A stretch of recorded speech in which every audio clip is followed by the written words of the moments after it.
All right, welcome back, everyone. Lovely to see you all as always. And let's start by going straight into the superpower state. So take a deep breath and either close your eyes or leave them open, whichever you prefer. And go into your superpower state however you normally do that. So by using your word or phrase, or your anchor, or by focusing on everything you love about your subject. Start to feel your heart opening, your chest expanding, that expansion feeling in your chest. And allow that light, that energy to shine out from your heart. Very good. Now allow that light, that energy to spread down to your toes, up to the top of your head, and out to your fingertips. So you're now full of that light, that energy.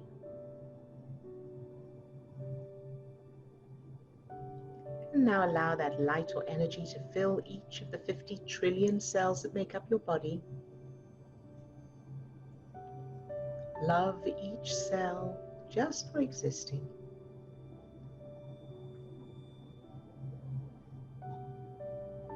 Very good. And now allow that light or energy to overflow from you and fill the little you, yourself as a child, any age. Fill that child with that light, that energy, and allow that light or energy to fill all the cells of that child's body, that little you.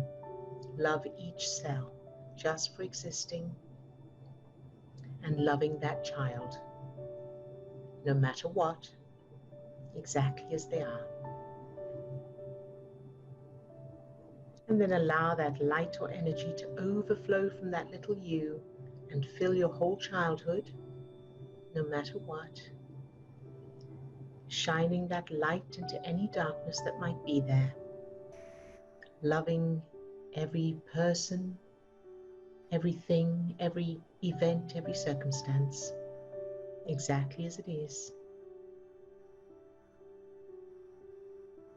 Very good. And now allow that light, that energy to fill everyone who's on the call today, whether they're on camera or not. Love each one just for existing.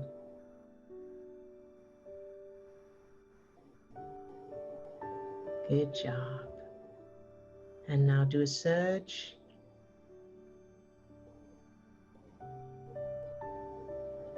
Very good. And another surge.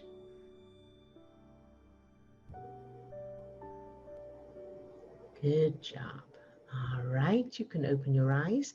And I just want to let you know regarding the surging, something that occurred to me right now is that also sometimes you may not be able to do it, even if you've done it before. So, you know, that's just some days you'll be able to do it, some days you won't, and that's okay, whatever that is. So just like physical exercise, some days you're more tired than others, some days you need more rest, or it seems a little bit more difficult, or you can't manage as much as you did another day, and that's okay. That's all just part of the process. So just keep practicing. All right, so let's start with checking in. Oh, actually, before we check in, I have a note here, and I was saying to Steve, sometimes I can't remember everything I've said, and I can't remember talking about this. So if I have spoken about it before, forgive the repetition, but hopefully repetition helps anyway. So I've got here a little note that says, am I loving it? And I know I've spoken about the unconditional bit a little bit more recently, but this is a little tip that I think I've already said, but I'm going to say it again. Put a little note for yourself, a post-it note or something on your bathroom mirror, whatever. You can put a few of them, just saying, am I loving it? And what you want to do is question yourself throughout the day. Just check in with yourself. Am I loving this? Am I loving that? So as you go about your day, it can be your coffee cup, your computer, the window, noise from outside, whatever it is, question, am I loving it? This will help you to maintain that higher state more of the time. So because, when we're not feeling bad, and we're not feeling good, so we're just feeling meh, we're just feeling okay, that is the time when it's most deceptive, when we don't realize, when we're on automatic and we don't, whatever that kind of okay level is for us, that's just coasting. And it's okay, it's not bad, but it means you're not in creative mode. You're not actively creating what you want and attracting what you want. You're just coasting, and the problem with that is that if something happens and you're triggered, you're not prepared. You're not building that state, that strength, that power. So you want to spend as much time as possible in the high state rather than just okay. And this little technique of questioning checking in with yourself throughout the day with reminders, am I loving it, will help you to become more aware and to build that so that your default state, your automatic default state without you even thinking, is that elevated, good feeling state. All right, so hopefully that helps. I identify a lot with that, with what you're saying. Good. I'm glad. All right, so let's check in with Chris. You're first on my screen. How are you today, Chris? Oh my goodness. Well, very well, thank you. Wow, overwhelmed by having to go first, of course. So thank you for that useful tip. Surging. So I had another question as well, but surging. Today I did something that Steve often talks about, this domino effect. I was out walking and I really felt the moment I could do a surge back into my people, my family, my mother, my father, my relatives, and I sent it with the greatest intensity. That's why I couldn't quite do it now, because I was a bit exhausted. So it's so helpful that you said that. That makes sense. Oh, that's fantastic. This is quantum time I'm using, and I truly am convinced that's how it can work. That's why I do it. Absolutely. Whether I can do it again soon. On that note, Steve and I have had this conversation many times, and we had it again just the other day, is that, whatever a person believes is individual, and, what we do works it works on a purely physiological level. It works on reality, just what we can see in that, in addition to everything else. So you don't have to have any spiritual beliefs for it to work, or quantum knowledge of the quantum field for it to work. But, science has already established that time is not linear. And, that's I found it a really difficult concept to get my head around. And Steve explained it in a way that helped me to understand that, and it's a spiral. And that conversation, without going too deeply into that topic, we were talking about how we say we can't change the past, we can only change how the past is held in our minds, and that. But if you look into quantum physics and quantum science, and you consider that time is not linear and it's a spiral, we are actually also changing the past. So thank you for that reminder. Yes. That's a big one, isn't it? But anyway, it's great. But I've come to you just with a bit of a question you can just quickly help me with. So I've been working on two areas: responsibility and commitment. Commitment. So for me, I can do commitment for about 2.5 years. Okay. I just know I can commit to a job, a boyfriend, whatever I'm doing. Like learning an instrument, I'll do it for 2.5 years, and then something happens. So I thought, right, what happened at 2.5 years when I was 2.5? And then I realized my mummy had the next baby. Perfect. Yeah, right. So I've done the stepping stones. So this is where I want some help. So my first stepping stone is, I think, so when she was having a baby, I think an auntie or someone must have looked after us. Quite traumatic, whatever. I don't remember any of this. I'm just putting that in place. But so my first story is, so mummy is at home, and I go to her and I say, oh, mummy, these I drew this picture and it's for you. Yes. And the baby. I don't know if it's for the baby. I haven't quite got that baby yet. Anyway, I drew it for you. And mummy, I did a dance, and I did it for you. Yes. I don't quite know where to go next. Do I bring lots of Mary Poppins into this family, or do we just never have this second baby? Or Right. Where do I go with that one? Both. So well done for doing stepping stone. So what my idea for the stepping stone for you would be, your mum has the baby. She's holding the baby. You walk in with your drawing and your dance, and your mum hands the baby to someone else and says, here, you take care of this. Okay.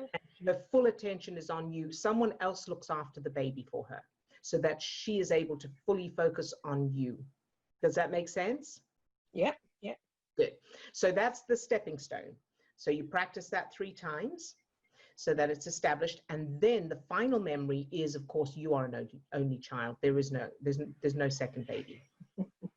All right. So you create new memories and change any that are there of you being the only child. So all the events that happen, everything is focused around you, your birthday parties, your school plays, or whatever those events are, all going out together, all going away on holiday together. It's just you and your parents. So if I've got memories of things with because there are 5 children in I've got 4 siblings. So anything that happened, but it was their birthday or their event, Right. I make that mine. Yes. Yeah. So some of them you may want to do a stepping stone if there's an issue there. So if, for example, it was their birthday, but you were left out or anything like that, anything negative like that, change it so that it was their birthday. So stepping stone, it was their birthday, but you were the one who got the attention and the praise, whatever. And then final memory, that's it. And just for those who are new watching this, and perhaps this is this piece is new to them, you could check the other videos, but just very briefly, the subconscious doesn't hold things in linear time, and it doesn't use logic or reason. So you can at the same time have memories of siblings and memories of being an only child. Your subconscious won't, it's just different pieces of data that are proving different aspects of who you are and how the world works.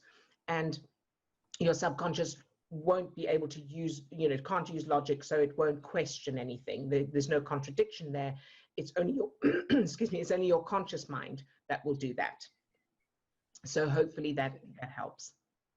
Thank you. Good job, Chris, and thank you for sharing that. Great example.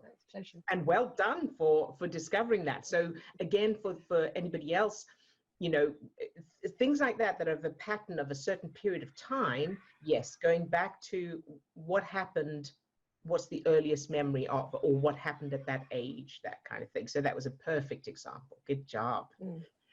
All right, and going on to Lisa. Hi, Lisa. Hi. You know what day it is. Tiara Tuesday. Good. I love it. So I rise above all limitations today. Good. So each experience is a stepping stone in life, including any so-called mistakes you have. So you forgive them and just let them go. So love yourself for all your mistakes. They have been very valuable to you. They have taught you many things. It is a way for you to learn and grow beautifully. Be willing to stop punishing yourself for any mistakes that you've made in the past. It doesn't matter anymore. Love yourself for your willingness to learn and grow. You are so valuable. You can do it. Yay. Very good. Good job, Lisa. Thank you for sharing that. That's a good one. And I want to add to it that so what you've read now is perfect. And using unconditional love for all of that. And then in addition to that, once you've done that, is change those mistakes to the opposite, positive and empowering as well. That's the ultimate, that's the end result. Fantastic. Thank you for sharing that. Yeah. Do you have any questions today? Oh, I was just going to compliment you that all these tools that you're coming up, you're like downloading them from the universe. It's so cool. It's so cool to watch and see you do this, because as we're going along, you're doing all these fantastic, wonderful things. And it's like, yes, Odille, you're awesome and amazing. So, okay. So am I loving this? Am I loving it? And then you go in there but I got a vision of my little self, saying, am I loving this? And then you look at each other. It's really cool. It's fun. So very good. And as you've been saying that, Lisa, another thing occurred to me is an additional one is that you can also put up and also check in with yourself. And this one may be more important is, am I loving me?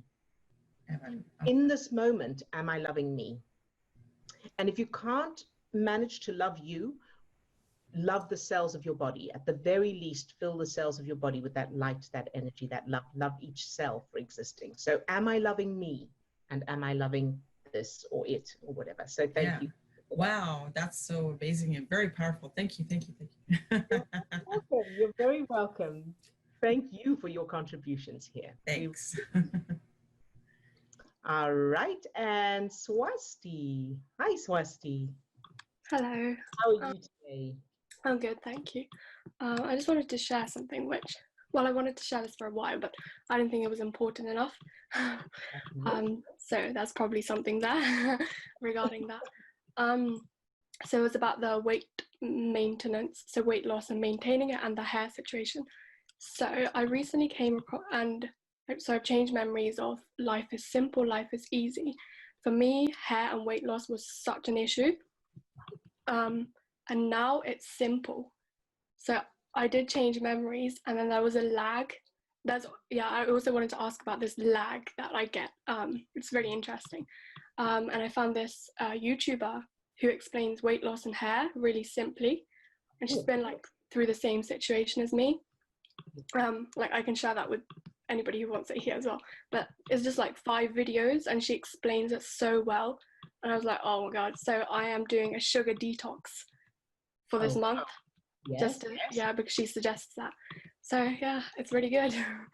Very good. And how do you feel about it? That's the most important thing, of course. I feel good, yeah. My hair used to be so dry and frizzy. Yeah. Now it's not.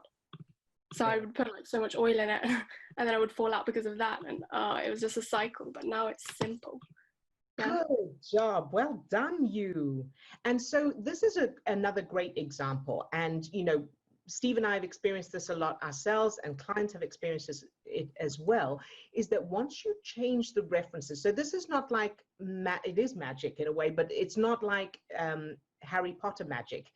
This is, once you change those references and you bring down the stress chemicals, you will be drawn to different things and you will take different action. You will discover different, techniques and modalities and information that will empower you to do whatever it is physically that you need to do in order to get a particular result. So whether in Swasti's case, it's something physical, or whether it's, finances, business, or improving your financial patterns.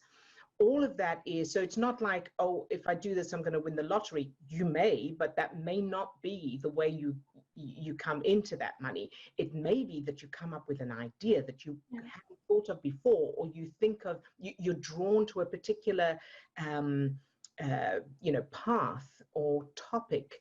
So that's why this is so powerful, because it sets you up to be the most empowered you can be for being able to make decisions and notice things and choose according to what you really want, as opposed to the old automatic patterns. So thank you, Swasti, for sharing that. That's a great example. Thank you. So that's one good thing.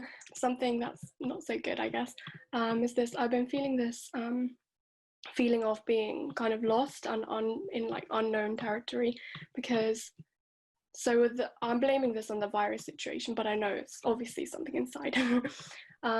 So with this virus, so I don't have exams, so I think to myself, I have no opportunity to prove myself, and so get the grades and then apply to a university through clearing if I'd gotten good grades, like kind of that cycle.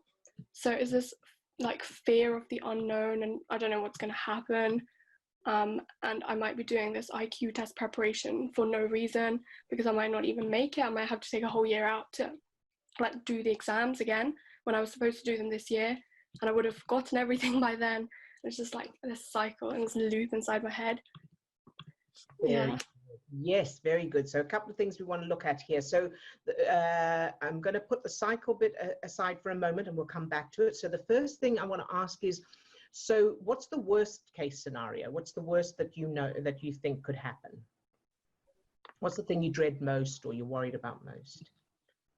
Probably results. So exam results and this IQ test results.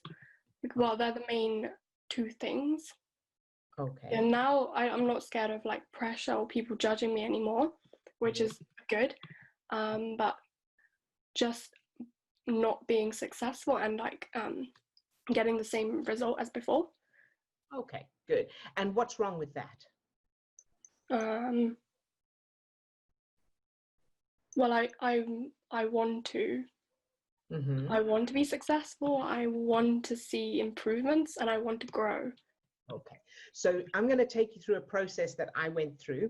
And so I want to ask you, let's say you can't, let's say this, the way it is that you don't get that. You don't get the result, or you get the same results as before. So the worst case scenario happens. Then what will you do? Then I'll have to take a gap year, do the exams, and do. And so let's say that happens. What then? I will apply for medicine again. So I'll do another exam, another kind of IQ testing in November. And then I'll do the exams in October, do that in November. So that will be stressful for me. That will be hell, like it was this year, because I've done the same thing and I'm going to do it again. Yeah. And so what then? What if that happens? So we want to boil it right down to the very core of what the issue is, what the worst thing is that you can imagine.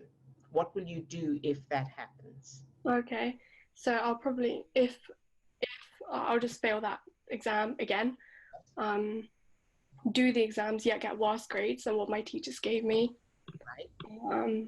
And then not be able to make it to medicine again, and then in this cycle and confusion again about what to do. On the day of the results. Okay, so let's say you're told, let's say you find out, you look into the future somehow, and you find out you'll never be able to do medicine. What would you do then? I'll probably do neuroscience or another science degree that interests me. Okay, and what then? How will that feel, or what will that be like? Well, to me, that would be kind of a failure, because people think you didn't get into medicine, so you're doing a science degree. So neuroscience isn't as important as medicine. It's not the importance, it's the challenge, I guess. So I want to challenge myself, and I want to prove to others who judged me before. Very good, there it is. Okay, so let's say, what if there was no judgment? So what if nobody judges anyone? And so there is nothing to prove to anybody because nobody's looking. What then? Then I'll do what I want. Oh, okay. And yeah. What would that be like? Well, I would have no pressure, nobody to prove anything to. Yes. And what would that feel like? Free. Very good. Very, very good. Okay. And what would you do? Do you know what you would do if you were completely free and nobody was looking? Um, no, well, what comes to my mind is I just wouldn't work. I just wouldn't do anything. You just wouldn't do anything? Okay. And how would that feel? So let's say that you were able to wave a magic wand and nobody was expecting you to do anything at all. What then? How would that feel like? What would you do with your time? Well, I'd do what I'm doing now, to be honest, like in this lockdown period. So when I had school, I literally had no time after school. I'd come back at four and then have to go to sleep at 10. Now I have like the whole day to do whatever. Yes. As well as some important stuff. So like going for a walk, exercising, Yes. self-growth, self-development, cooking, learning new skills. Fantastic. And that all feels good? Yeah. Very good. All right. So now let's go back to the cycle thing. So before we do, actually, I just want to say, so what we want to do is create that in your childhood. So whatever the situation, you want to be free, because here's the thing, you don't want to go into a career that you're going into for other people, because it has nothing to do with them. You're the one who has to live the life and do the work and take the responsibility and all of that, live with the consequences. So, and it's okay to do that, but it's important to know you have the choice. Mm-hmm.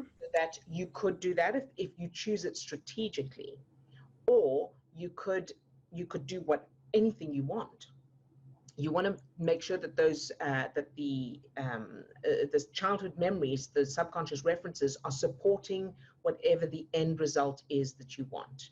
And whether that's medicine or neuroscience or something completely different, doesn't matter. The details don't matter. It's about the feeling. Okay. That makes sense? Yeah. You want to create that feeling in your childhood from your parents, your grandparents. You come from a long line of people who are like that kind of thing. And so now let's look at that cycle. So the cycle you were talking about, how does that feel? Stuck. And stagnant. And what? Stagnant. Stuck in the same place. Stuck and stagnant. Okay. So now, taking that feeling, where in your childhood did you experience stuck and stagnant? It may have been you, or you may have witnessed it in someone else, or both. And first thing that comes to mind, even if it doesn't make sense. Yeah, so I was gonna say my grandpa, my dad, and my grandma's like connection. Yes. And like the finance situation. Yes. And relationships. Very good. Perfect. All right. So those you want to change. So change them to the opposite, positive and empowering, where, and I know you have changed a lot already, and that's okay. Now we're just changing these little pieces, and so that it all fits in. So another way to look at this is if you think of a puzzle and then you find another piece, that's okay. You just put the other piece in, and then okay, there's a bit missing there. Where's that piece? So it doesn't mean the rest of the puzzle hasn't been done yet. And I'm saying that mainly for others who are watching who may be new. So change those so that your grandparents and your parents, all of them, were happy, wealthy. They did what they loved for a living, or they did what you love. And that doesn't mean what you feel they think you should do, or what other people think that you should do. But so you don't even need to create specific memories about work. Just lifestyle, just all sitting together, enjoying, perhaps by a lake, going on holiday, going out to, do fun things together, spending family time together, fun, encouragement, enthusiasm, affection, love, kindness, compassion, all of those things create those memories. And as you do that, if a memory comes up that contradicts it, change that one. Okay. So that you end up, so you want to get to the point where when your whole childhood is all about love, connection, compassion, abundance, and there's no judgment, there's no you should do anything, and nobody's looking. Nobody's watching to see. All they want to make sure is that you're happy. And Okay. does that make sense? Yeah, definitely. Because the truth is, as far as success and finances go, there are people who are successful and making, incredible amounts of money doing all kinds of things. So it doesn't need to be medicine or neuroscience. Yeah. That's one way of thinking of it. But there are people doing what they love and making a fortune and successful and happy. Okay. All right. Well, this has been so helpful. Thank you. Good. You're very welcome, Swasti. Good job, you. I'm so proud of you. Thank you. You're very welcome, sweetheart. Okay, so that's everyone who's on camera. We got some good questions for you to jump into. If you don't mind, I'm going to point you in the direction of this one. Odille, can you address being in a state of love, higher energy, toward atrocities? Okay, good one. All right, yes, I can. So, first of all, I want to acknowledge, obviously, it's really difficult to do. And the reason it's difficult to do is because, we're human and we care. And as soon as you think of, hear about, read, become aware of terrible things, atrocities, or, terrible things that happen, injustices and that kind of thing, in that instant, your brain is producing stress chemicals and you're going into that triggered state. And once you're in that triggered state, you are in a state of survival, which means that trumps everything. That overrides all good feelings because it's for your survival. You're in a state of emergency. So in the first instance, you want to make sure that you don't get there before you start trying to love it, right? So it's catching it early and it's preparing. In other words, you don't want to try and run a marathon before you've trained your brain and body, your body for it, and your brain, yeah, until you've trained physically, till you're fit enough to run the marathon. Because if you try, you're not going to make it very far. So in the first instance, not looking at the atrocities, but practicing on inanimate objects, things you love and inanimate objects, and then stepping it up to the thing, your subject, not wanting to be with you, that's starting training you for the unconditional bit, and then moving on to things that annoy you a little bit or trigger you a little bit. And so you step it up. Now, by the time you get to the level where you are able to love everything else, obviously starting with yourself, so you fill yourself with that love first and allow that to overflow. You're able to love the stuff in your childhood that wasn't great. You're able to love the people around you who trigger you. So, family members, friends, that kind of thing. Once you've been able to step it up, then you can look at perhaps something in the news that's not an atrocity yet, that's just annoying or unfair, a politician or unfair laws or that kind of thing. And only once you're able to do that, then you can start slowly looking at things like atrocities, terrible things, but step it up. Don't go straight for the horrible thing because you haven't conditioned your brain and body yet. Once you're able to do that, for the conscious mind, for the conscious mind's explanation and reasoning, it's shining light into darkness. So when you love something like a terrible thing, an unfair, an injustice, an atrocity, something horrible and unthinkable, by the time you reach that level, you are only shining light. So you are not going into the details. You're not getting dragged into the injustice and the why and the terrible things. You are looking at the darkness and shining light at it. That is when you're able to love exactly as it is. And again, for the conscious mind's satisfaction or explanation, is that by shining that light, by loving it exactly as it is, you're not agreeing with it and you're not adding to it. you're adding to it with the triggers when you're feeling bad, when you're focusing on the terribleness. When you're shining light, it's like shining light into darkness. You're not agreeing with it, and that's very important. And in addition to that, something else for the conscious mind is, if you can't change that, then you might as well shine light into it. If you can change it, that's great, but get into that state first and then take the action. And as long as you keep getting into that state, you may well come up with solutions or ways to help, ways to, correct any injustice and that kind of thing. But you cannot do it from inside the pit. You cannot do it from that triggered state. Apart from anything else, you don't have your prefrontal cortex online. But that really is the most the most empowered and the most help you can be to the world, is being in that state of loving the world exactly as it is. And one of the a thing that's just occurred to me, a possible analogy, I don't know if you've ever been in a state where your child or someone else has something's happened, so they've fallen or they're in some kind of distress. If you get into the feeling of the terrible thing with them, oh, this is terrible, I don't know what we're going to do, the child is just getting more and more. But the calmer you are, and you're, okay, sweetie, it's all right, you're all right, let's figure.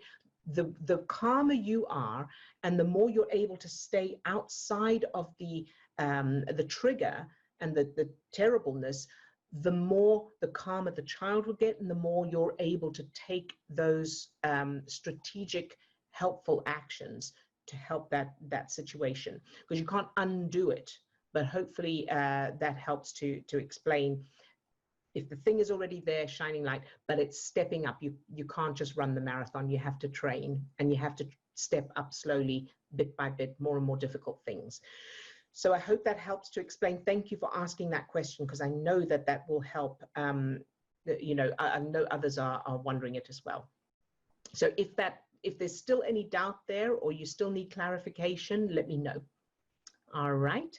So Steve, anything else? Yep. Hi, Odille and Steve. I have a question regarding memories. I've created a memory in which I have a boyfriend at the age of 16. Should I integrate this new memory in my new childhood, or should I integrate it in my real childhood, or first with the real and then the new one? Okay, good question. So in order to answer this question, I need to just reiterate that, so the subconscious doesn't have a storyline. So you can, and it doesn't organize in that kind of way. So I would say do both. So put it in your real childhood and then in your new childhood, and your subconscious will just accept it as data. So what you could do is the stepping stone in your real childhood, practice it 3 times, and then add it to your new childhood, and that's the main reference that you want to create there. So I hope that answers that question, but if not, let me know. Anything else? I see here. Yeah. Go ahead. Sorry. I change a lot of memories of my parents, but I still have a general bad sensation sometimes when I think of my childhood with them. Should I go early in my memories? So yes, absolutely. Now, so you've changed a lot of memories of your parents, and I'm not sure if you mean, have you changed their childhoods as well? So if you've still got a general bad sensation, sometimes when you think of your childhood with them, see if you can home in on what that is. So you could look at their faces in those memories and see what's the expression on their faces. It's always that sensation of I'm not good enough and love is hard to get. Yes. Okay, good. So then I would say change your parents' childhoods, because bearing in mind, if they've been raised differently, so if they've been raised feeling good enough, feeling more than good enough, and safe, and they'd had plenty of affection and encouragement and praise, and they, all of that you should have had, if they'd had that, when they grew up, they would have been different people and they would have treated you the way they were treated. So I would say change their memory, change their childhoods, and if necessary, if you find you need to, change their parents as well, because so that you come from a long line of people who are very open with their affection and their love and their praise, and you always felt, you know, fabulous. You always felt treasured and valuable and safe. And, you know, create new memories of their faces lighting up every time you enter the room. So brand new memories, you walk into the room, little you, and their faces light up. Hi, sweetheart, how are you doing? It's lovely to, you know, have that kind of feeling. Create new memories of that. If you find you can't, then you may need to do due justice letters. Thank you so much. You're very welcome, sweetheart. I'm glad that helps. Good job. And Odille, I just wanted to bring you back to sending love to atrocities. Uh-huh. Oh, yes. When I think love, I still think the emotional love. Could I instead try sending light? Okay. And so, then I feel as though if I sent love, I would condone what was done. Yes, yes. And that is natural. And that's what, you know, that's what we all feel naturally before we train in this thing. So in the first instance, I would say do not look at the atrocities. Do not read about them. Do not listen to them. Do not think about them if you can help it. And, you know, sometimes you can't have, it happens to be somewhere, then yes, send light, but don't seek it out.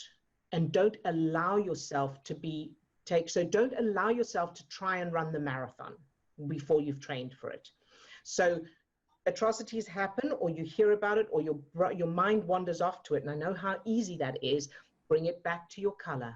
Just keep bringing it back to your favorite color over and over, like you train a dog, like you house train a dog. Every time it goes to pee on the floor, calmly take it outside over and over until it naturally goes outside. Do that with your mind over and over until it naturally comes to your color. And keep doing that. And in the meantime, be practicing. So that's the purpose of the superpower, is to, so love is an emotion. We experience it as an emotion, and we are so used to loving what's nice, what's wonderful. You know, somebody's kind, so we love them, or they're pretty, so we love them, or whatever. So it's very important to keep reminding yourself, this is not love. This is not, it's not regular love. It's not an emotion. It's not emotional love. It's a power. Now, but to answer your question, can I just send light? You can, but that's not the power. So think of a wand. Think of Harry Potter with his wand. Now, if he just waves the wand, but without the magic, he's going to wave the wand, that's okay, but it's not going to actually do anything. You've got to have that power in it in order to, number one, and most importantly, change your state. And then you can aim it at other things. So it takes, I know it takes some getting used to, but it's like any skill. So, you know, at one point, it would have been practically impossible for anyone to imagine balancing on 2 wheels. How on earth is that possible? Only 2 wheels. But with practice, we can develop that skill to ride a bicycle. And the same for everything that takes skill. And this is a skill. So when you shine the light at the terrible things, it's not just light. It's that physical state. It's a physiological state of unconditional love, feeling that first inside yourself, because you can't give what you don't have. So fill yourself first and then aiming it. But you cannot do that until you've been able to do it with things that don't trigger you. And then, you know, and inanimate objects. That's developing your skill, and then things that trigger you a little bit till you've stepped that up.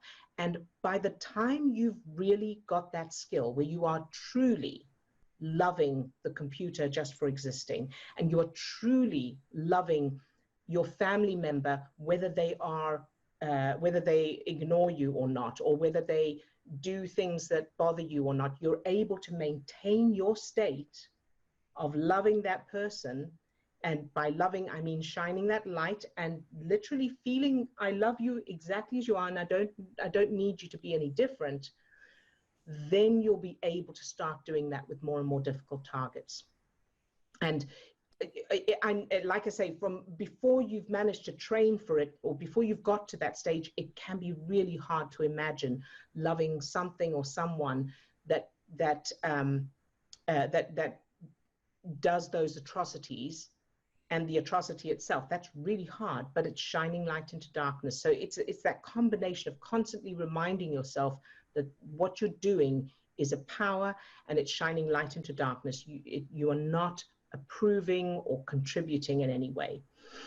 So I hope that helps. I mean, when you start learning an instrument, for example, and you start trying to play scales, and you practice scales, it's not to be able to do the scales.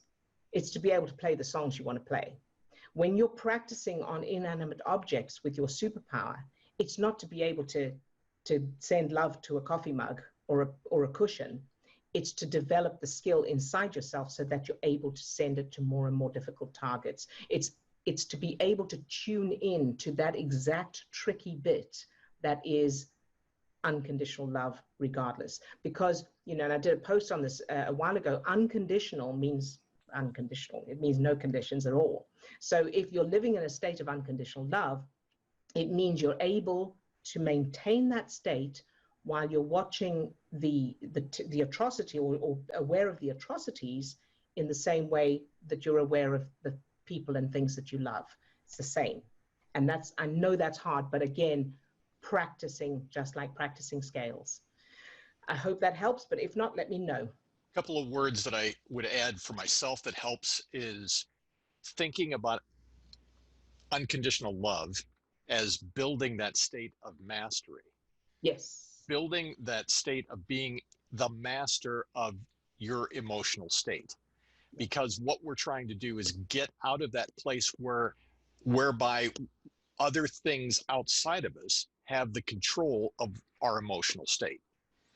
So when we see an atrocity and we're triggered, that is a sign that something outside of us still has control over what's going on inside of me. So what we're doing through this process, through all of these steps, these tips and techniques, is to get ourselves to a place where I'm in control of my emotional state at all times. And that way I can stand firmly in my own truth and to be able to send love to that atrocity. That doesn't mean I approve of it, doesn't mean I accept it. It just means that I am in control of how I'm going to emotionally react to the situation right now. Right. Right. Thank you, Steve. And that really adds to that. So I hope that helps. Thank you, Odille. I get it, but I still have question marks in my head, which I will think of and write them down for clarity and more explanation. Yes, and that goes for everyone. If you have question marks, let me know, because I've got this really strongly inside me. I've built to mastery, so I'm able to do it. But if there's any doubts in you, I'm very happy to find new ways to help you grasp it, help you get it, because that is not just for you, that's for everybody. So there are people who have these question marks or who are not sure, who aren't able to, or who are, just don't ask the questions. So by you asking the questions, it's helping others as well. And I'm very happy to help that. Yeah, so let me know, and then I can get more specific in those questions. So Swasti says, this just opened my eyes to the mistakes I was making with the unconditional love state. Thank you. Thank you, Swasti, for sharing that, and I'm glad. Can I unmute you, and would you mind sharing that in case it helps others as well? So what mistakes did it open your eyes to? So before going to sleep, I would send love to whatever's going on right now. So my grandpa was ill, quite recently he had a stroke. So I was sending love to him. So I would just send the light, but I wouldn't actually feel the love. So yeah. Good example. Very good. Thank you for sharing that, Swasti. And that is, so that's great. And hopefully that will help others as well. So when you think of the person who, or the thing that you're aiming at, You need to imagine it won't happen, or imagine it won't change, or imagine that the worst case scenario. And other way around. First, get into that state first, inside yourself. Fill your cells like we do here. Fill your cells with that love. Love each cell just for existing, all of that. And once that's strong, then aim not just the light, but the feeling. Yes. Mm-hmm. And imagine that thing or person, worst case scenario, or it doesn't change, and maintain that feeling. And when you lose the feeling, like you find yourself hoping that they'll recover or hoping that something will change, then stop, come back to yourself, filling yourself with that same, focusing on your subject if you need to, whatever it takes, only focusing on getting that feeling. So that is like you just fell off the bike, you're going to now get back on. So thank you, Swasti. That's great. A wonderful example. And I know that will help others as well. Yeah. All right. And that was such a great explanation from Stephen Odille for me too, Swasti. Good. Hi, Sue. I had to go through the course second time before things really made sense about the unconditional part. Yes. The other thing you can do, and Sue, I know you have it, is my book, You Have a Superpower. Read that again. So, sometimes that can help, reading it again. And I want to do an audio book of it as well at some point when I have time, because going through those explanations is just different ways of getting it into different levels of your brain. All right, very good. And Steve, is there anything else that I should? Okay, fantastic. All right, everyone, let's go into the targeting. And Steve, if you could send me the targets, please. Thank you, and thank you all, Sue and everybody else who's been asking questions, because it's so powerful for everybody else. It's really wonderful to be getting deeper and deeper into the explanations to make sure that everyone has that ability, that opportunity to develop the skill. All right, so take a deep breath and close your eyes. Or leave them open if you prefer, it doesn't matter. And go into your superpower state, however you normally do that. Feel your heart opening, that expansion feeling in your chest, and allowing that light, that energy to spread down to your toes, up to the top of your head, and out to your fingertips. So you're now full of that light, that energy. And now allow that light or energy to fill each of the cells of your body with that same love, loving each cell just for existing. And something that can help here is imagining each little cell of your body as a little character. Whatever works for you, and love each one just for existing. Someone mentioned seeing them as little minions. So if that helps anyone, love each cell just for existing. And now allow that light, that energy, that love to fill your subject. So whatever your subject is that you love and appreciate, fill them with that light, that energy. Love them just for existing. Very good. And now we're going to step it up to unconditional. So imagine that subject doesn't want to be with you, or they have qualities that you don't like, and love them anyway. Maintain that state. Maintain filling them with that light, that energy, that love, exactly as they are, without needing them to change. Very, very good. And now let's go to the person off camera who sent in a target to me privately. Fill that person from the tips of her toes to the top of her head and out to her fingertips with that light, that energy, loving her exactly as she is, just for existing. And now allow that light, that energy to overflow from her and fill the part of her that wants to control things. That wants to control things she can't control. Fill that part of her with that light, that energy exactly as it is. Not you wanting to control things, love it exactly as it is. And now allow that light or energy to overflow from her and to fill the family members she's finding challenging at the moment. The family members she wants to control but she can't. Fill them with that light, that energy, exactly as they are, shining that light into any darkness, feeling that power exactly as it is. And even if she never has a relationship with them, love it exactly what it is, as it is, shining that light into any darkness. Very, very good. And now let's go to Swasti. Fill Swasti with that same light, that energy, from the tips of her toes to the top of her head and out to her fingertips. Love Swasti, just for existing.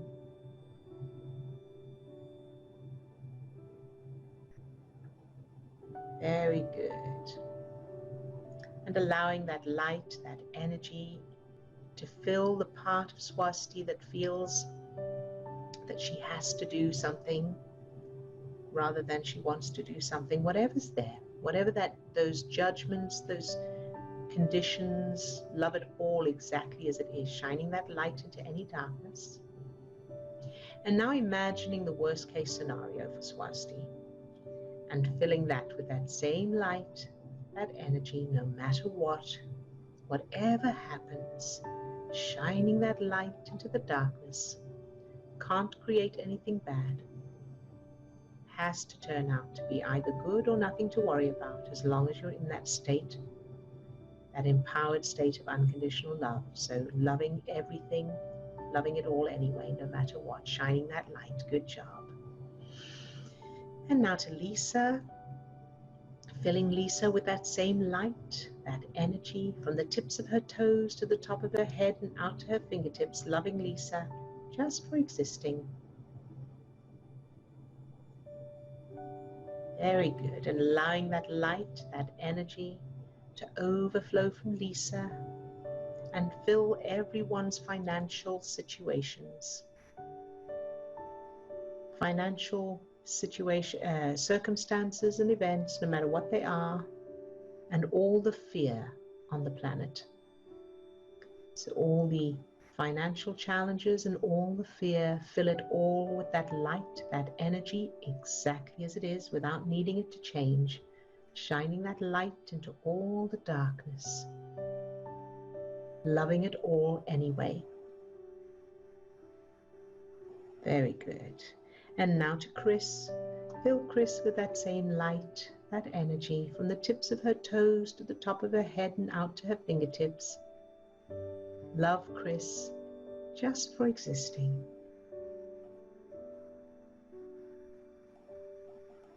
Very good.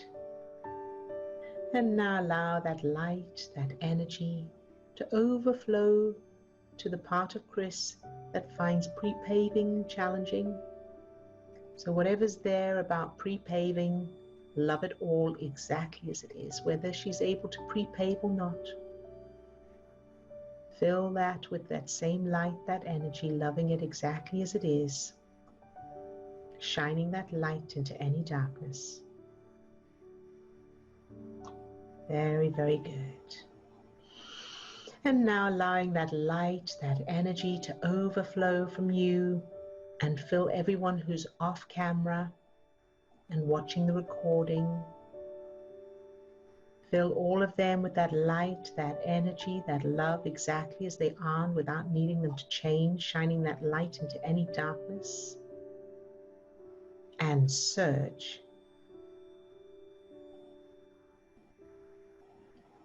Very good. And now think of yourself later today and fill that version of you with that same light, that energy, that love exactly as you are, no matter what you'll be experiencing, feeling, or doing. Love that version of you exactly as you are, just for existing. Very, very good. And now pick a target. So a target in your life or in the world, something that triggers you, and fill that with that same light, that energy, loving it exactly as it is and without needing it to change, and shining that light into any darkness.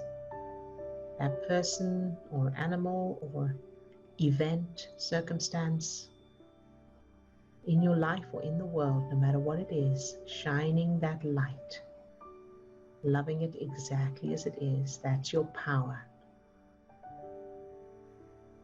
And now I want to also get you to fill the part of you that can't feel unconditional love sometimes.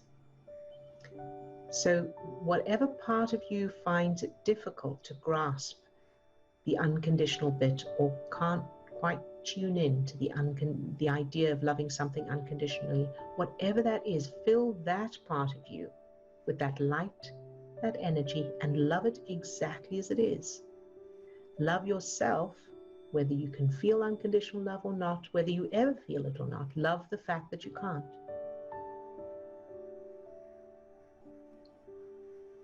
Very, very good. And now open your heart a little bit more and receive the love, the light, the energy from everyone else in the group, including me, filling you up and loving you exactly as you are, no matter what. Very, very good. All right. And Serge. Good job. All right. You can open your eyes if you have them closed. Okay. So hopefully that was useful for everybody. And if there's any questions or anything, let us know, of course. And we will see you again, same place, same time tomorrow. And let us know if you have, you're very, very welcome, love. And let us, and keep practicing, of course. So keep practicing. Watch the recordings again as well, if you can, even if you watch them on fast speed. So I don't know if you know, in YouTube, you can change the speed that you watch a video, so you can watch it up to twice the speed. So if you don't have much time, or you just want to skim through, put it on fast speed, but you know, watch as much as you can, because you'll get it on different levels at different times. All right. So very good. See you tomorrow, everyone. Lots of love to all of you.